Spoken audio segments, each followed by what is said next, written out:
Coming up on Robin's Nest, we'll be exploring the wonders of the lost architecture of the Catskills, New Jersey News Commons, and Essex County events, especially Turtleback Zoo. Please stay tuned.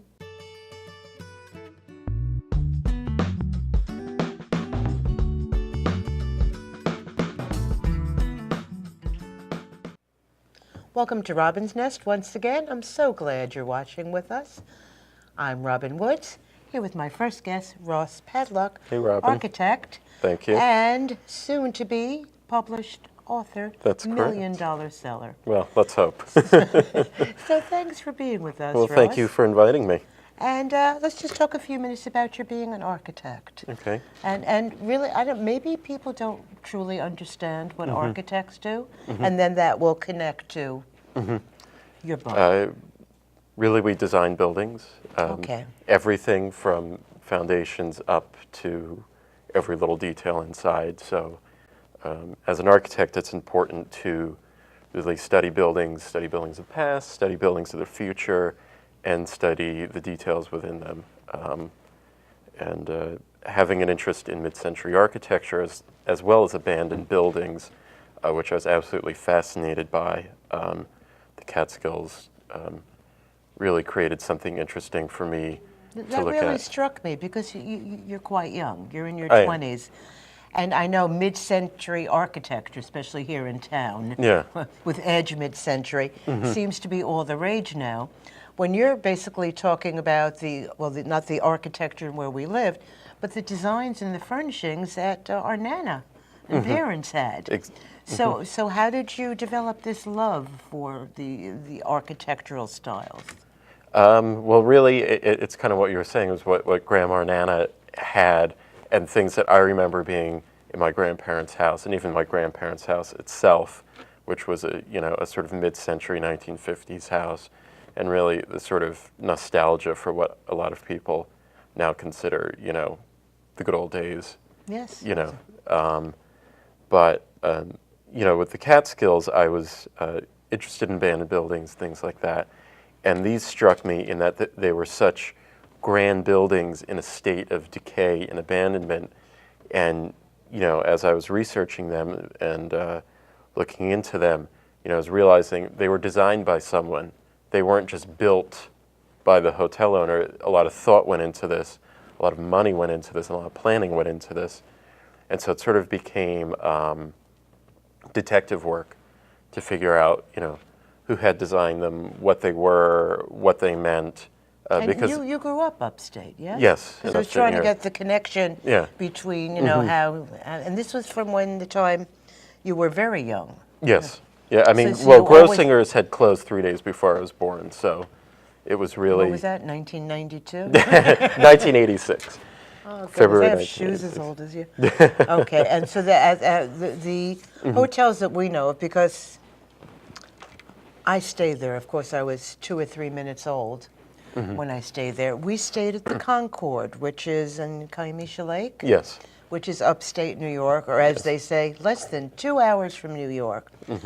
I might have stayed at Grossinger's, and then people still remember the jingle for the Nevele. Yes. There's so much to do and so much to see at the Nevele. That's right. That's right. And your upcoming book, the book to be released within the next month or so, is called? It's called Catskill Mountain Resorts, The Lost Architecture of Paradise. And it's really an exploration into the complete history of Catskill resorts, but really about the buildings and what made them important, who designed them, and kind of what happened there. Would we know any of the architects or any other buildings that they might have built? The most famous architect who worked there was Morris Lapidus, who is best known for the Fontainebleau Hotel in Miami. Which is now South Beach. Yes, who basically designed all of Miami South Beach. So which hotel he designed for about 7 or 8 different hotels in the Catskills, but the Concord was his biggest one. The owner of the Fontainebleau in Miami was Ben Novak, who also owned the Laurels Hotel in Monticello, who was the chief competitor of both Grossinger's and the Concord. So when both of these hotels were looking to expand, they hired their competitors' architects. And there is a reason why so many of these hotels opened up around the same time, because it wasn't that easy for people to stay just anywhere. I mean, it's not that long ago that racism and separatism existed. So for many of us, this was the place that you went, unless you went to Brighton Beach. Exactly. But give us the viewers an idea of what you have in your book, and we'll be showing photos of the book. Basically, I start out giving the complete history of Catskill Resort architecture, and it starts with the Catskill Mountain House, which was in the northern Catskills, which opened about 1825, which started out as a sort of grand Greek Revival hotel that was really there for New York City elite, the wealthiest, the politicians, things like that. So these hotels were not cheap. I mean, these were fancy. These weren't your run-in-the-mill, and everything. They said it was almost like going on a cruise. Yeah, everything was all inclusive. The meals and the American cruise industry is based on the model of the Catskills, and that you had everything under one roof, 3 meals, all you can eat, all activities, all inclusive. And that was. And I do have to tell people that Ross's love of mid-century design is shown gorgeously in his home. Thank you. It's an architect's dream. It's furnishing delight. But let our viewers know, first of all, how to contact you if need be. Well, you can email me at my email address. Which is? Ross142787@AOL.com. And the name of the book, once again, is Catskill Mountain Resorts, The Lost Architecture of Paradise. And the publisher is? Schiffer Publishing. And for now, you can advance order the book, because we have an exclusive. Yes. And Ross will be coming back to do a book signing, evidently. It's on Amazon.com for now. You could get order at any brick-and-mortar bookstore. You can order Barnes & Noble, anywhere. Terrific. We're looking forward to this. The photographs are beautiful. We'll be showing some of the advanced galleys. And it's interesting. And we'll be back in a few. And remember the days when you used to be able to smoke at a hotel? So there's your memorabilia. And thanks a lot, Ross. And we'll be right back. Can you consent with me? Imagine what you'd see if every child had a book to read. So the mission is for us to get a book to each and every child. So let's join hands, book people unite. Unearth hidden passion. Come on, we'll have a good time.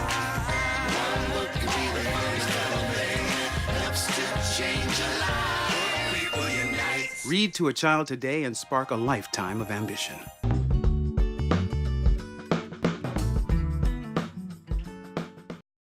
Welcome back to Robin's Nest. I'm here with our most favorite guest and friend of TV34 and Robin's Nest, Debbie Galant, director of NJ News Commons. Thank you. I'm happy to be here. It's my favorite show. To be Please tell everyone in the world. Besides Mad Men, So viewers know that Debbie's been on before in her other incarnations, as talented as she is. Baristanet for 8 years. Published, very talented author, and now director of NJ News Commons, which is based at Montclair State University. Yes. So why don't you tell our viewers a bit about exactly what NJ News Commons is and what you do? Sure. Well, the NJ News Commons is funded by foundations, by the Dodge Foundation and the Knight Foundation. Okay. And it's an initiative to see what would happen if news organizations cooperated with each other instead of merely competing with each other. And in a time where there's been great disruption in the business of journalism and a lot of layoffs, can we use our reporting resources more wisely by working So together? you pool your resources for the greater good. That is one of the things we do, Okay. is pool our resources. We also do trainings. We're trying to help sustain the health of the ecosystem, and particularly the smaller parts of the ecosystem. And by that I mean the Baristinets of the world, and there are quite a few in New Jersey. Okay. So that as places like the Star Ledger have lost talent and done buyouts, lot of journalists, for example, here, you've probably interviewed John Mooney of NJ Spotlight. If not, you should. Okay, we'll make a note of it. NJ Spotlight is an entrepreneurial effort, 3 years old, and they do very serious statewide journalism. And John Mooney is a Montclair guy and former Star Ledger guy, and covers education. And they do great reporting. So this is an entrepreneurial effort. They're, at this point, quasi-nonprofit. They could go for-profit if they wanted to. But that's part of the we talk about the news ecosystem, which is all the different players, and we're trying to help them all, and we're trying to, to forge bonds and partnerships. Who are some of the players right well, now in that you addition work with? to NJ Spotlight, which I just mentioned, Okay. one of our favorite new players that I discovered this year was Jersey Shore Hurricane News. And Jersey Shore Hurricane News is a Facebook page. Yeah, it sort of has like the Red Cross, Sandy, right? And he started this, actually, Jersey Shore Hurricane News, before Hurricane Irene. And he's actually not a journalist by training. He is a planner by training. He's a guy that will come to your planning zoning meetings on your behalf or something. And he's a surfer dude. And he started Jersey Shore Hurricane News before Irene, because he was really worried what was going to happen. And he just threw this up on the web and went to bed 2 days before the hurricane hit, and had 1,500 likes the next day. It was amazing. He's now up to 200,000. And he's just this year, when Hurricane Sandy came, he was on Governor Christie's short list of Twitter's feeds to follow during the... So these are things that are breaking, that are happening now. You don't have to worry about a print edition, because when you're talking about the echo system, I'm thinking of you're saving paper, because I'm very basic. So things like that. But because you publish, it's at least daily. Yes. A newsletter that I subscribe to. Yes. And it's news of just about everything happening in New Jersey and nationwide, perhaps, too. What we do is we curate the news about New Jersey every day, every weekday, and we also kind of see how different people are playing different stories. So we'll see the same headline or the same basic story being done by different news outlets, what angles they take. We'll note when somebody does a particularly good job. Yesterday, I know this is probably be taped, but... we'll still be talking about it. We'll still be... Well, I was actually not going to talk about Boston. I was going to talk about the Pulitzer Prizes. Okay, wonderful. Okay, but Mark DiIanno, who was the only New Jerseyan to get any kind of call-out from the Pulitzer Committee, he was a finalist in the commentary section. So I went and interviewed him. Yes, of course, the Boston story, and today we're talking about the Jersey reaction, which was mainly... our runners up there are safe. Right, and there was a lot. There was a lot of local focus, but I wanted to talk about some of the things you've done. I was personally fascinated with Hack Jersey. Yes, which I know you had to explain in great length, because initially people are like, and just tell us a little bit something about the Okay, event. over and over again. Hack Jersey was a hackathon, and it's also partly... But for the good. For the good, for the good. And I had to tell our IT department at Montclair State, where we're based, when I said we need a bunch of permissions to get people wired, about 100 people online that weekend, they said, for a hackathon, he said, are they... Oh, no, we don't want to be involved in that. Exactly. And I said, so it really goes to coding culture and computer culture. Hacking has two meanings. One is the negative meaning that everybody knows. And very few, if anyone, knows the positive meaning. And yet they still persist on calling them hackathons. And so what it was is, a hackathon is usually a weekend-long contest where coders, people who are computer programmers, build something in the course of 24 or 48 hours, and it's a contest and there are prizes. This case, what we did was we did a journalism-themed hackathon where journalists were on teams with coders, and they were working in a 24-hour contest, which was a sleepover right on my hall, and it was to see what they could build, either a data story for journalism, or it could be a tool for journalism. And it was wonderful, and it really identified the part of the journalism community in New Jersey that's interested in beefing up its math skills. But let our viewers know what's something that's coming up over the next few months. Anything you want to talk about, an event, or just something you have planned. Sure. Well, I mean, we have a lot of trainings planned. One is a training that is very intensive. I took part in it when it was in Chicago 2 years ago. It's called CJET, and it stands for Community Journalism Executive Training. CJET. CJET. And what it is, it's like a 3-day boot camp for sort of like a mini MBA program for local publishers. And so, because local entrepreneurs, people like me at BaristaNet or other people, we're always chasing the headline. We're always thinking editorially. But once we cross over that line and become publishers and we become responsible for a payroll, responsible for making a business go, you have to start thinking that way. And that's what this program will do. And can you tell our viewers how they can contact you? It's Debbie Galant, Director NJ News Commons at Montclair State University, and your phone number is? Oh, my phone number, 973-655. We'll run it on the credit. 655-5541. The easiest way to reach me is just go to njnewscommons.org, and there's an about page, and it has a contact. Wonderful, and they let you know everything that's going on. It's wonderful. I'm so glad you're on the show. Thank you. As I said to her, I bet you missed the trolls and the snarks. But we thank I missed the traffic. I missed the traffic. So we thank Debbie for being on the show, and we'll be right back.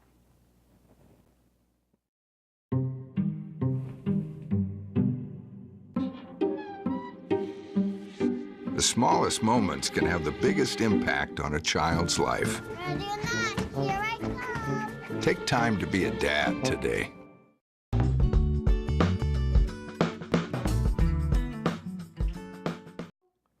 Welcome back to Robin's Nest. Robin Woods here with a wonderful guest, Joyce L. Goldman, Constituent Service Director for Essex County. I didn't spit on myself when I said that. I'm happy. And Joyce, welcome back.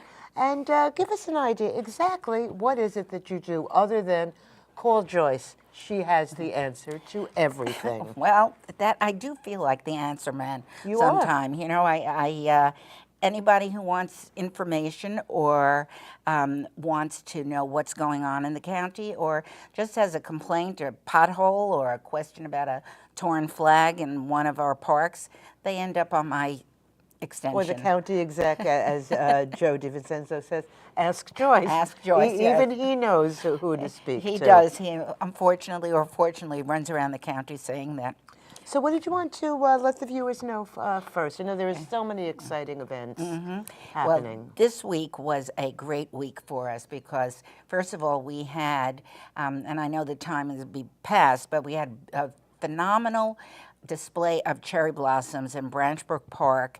I don't know if most people know, you probably do, but by next year we'll have over 5,000 trees there, and which is more than Washington, D.C., and it's the greatest variety of trees in the world. And they'll only be blooming, even though it was Bloom Fest. Right. You can go anytime now because the weather, hopefully, I think we passed the threshold for snow, but we don't want to bring it up. So that's glorious. So that's open to the public. Oh yes, Branchbrook. There's a visitor center, and it's just a gorgeous, gorgeous facility. The whole park, beautiful. And also the other great thing that happened this week was that in celebration of the 50th anniversary of the founding of Turtleback Zoo, Grandma's Zoo. Grandma's Zoo. They're coming the day before Mother's Day. They'll be there with me. Joe created and had built and just opened a sea lion. It's called Sea Lion Sound, which is a sea lion exhibit. We have 2 there now. We're going to be getting 2 seals. There's a touch tank for stingrays and sharks around it. Do we want to touch stingrays? Yes, evidently. I haven't yet, but I will. Just like we haven't bungeed through the zoo. Right, that's true.